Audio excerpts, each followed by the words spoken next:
ఇప్పుడు కడియం శ్రీహరి మీరు ఆయన కాంగ్రెస్‌లోకి పోయాడు. యాక్చువల్‌గా ఆయన కాంగ్రెస్‌లోకి పోకపోతే రాజయ్య పోయేటోడు. ఇక్కడ బీఆర్ఎస్‌లో ఉండకుండా చేసిండు. అటు కాంగ్రెస్‌లోకి పోకుండా చేశాడు. అసలు రాజయ్యని రెంటికి చెడ్డ రేవడి చేశాడు కడియం శ్రీహరి. సో, కడియం శ్రీహరి ఇప్పుడు ఎమ్మెల్యే ఉన్నాడు. రాజయ్యకి భవిష్యత్తు లేదు అన్న పద్ధతిలో నడిపిస్తున్నాను రాజకీయాలనని చెప్తున్నారు. అంటే తప్పకుండా. ఎందుకంటే అవకాశవాదము ఎప్పటికి పనికిరాదు. అందుకనే ఆహ్, కడియం శ్రీ అనే వ్యక్తి కన్నింగ్ పాలిటిక్స్ చేసి గుంటకాడి నక్క రేవంత్ రెడ్డి పేరు పెట్టింది ఏంటంటే కడియం శ్రీకి గుంటకాడి నక్క.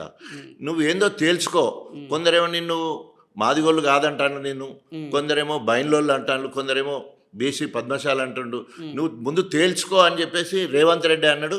ఆయన అదే ఎన్నికల గుంటకాడి నక్క సందర్భంలో. అంత అన్న ఎన్నికల సందర్భంలో అంతకుముందు సభలో కూడా మాట్లాడతాడు.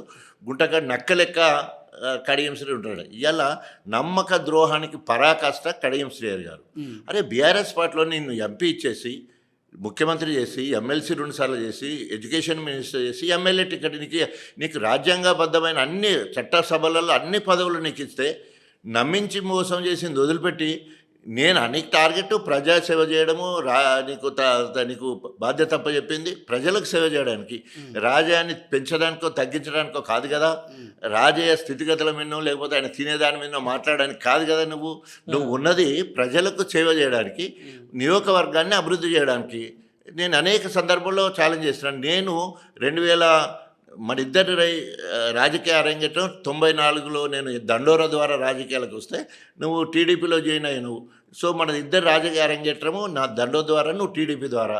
ఈ ఈ 30 సంవత్సరాల కాలం 94 నుండి 2024 30 సంవత్సరాల కాలంలో గణపురం నియోజకవర్గానికి నువ్వేం చేసినావు నేనేం చేసినాం ఛాలెంజ్ ముందుకు రమ్మంటే సవాలు విసిరితే బందుకు వచ్చేసరికి అవకాశం లేదు. ఎందుకంటే ఆయన అవకాశవాద రాజకీయాలు ఏం చేసిండు. ముందుగా ఎన్టీ రామారావు కాళ్ళు పట్టుకొని టికెట్ తీసుకున్నాడు.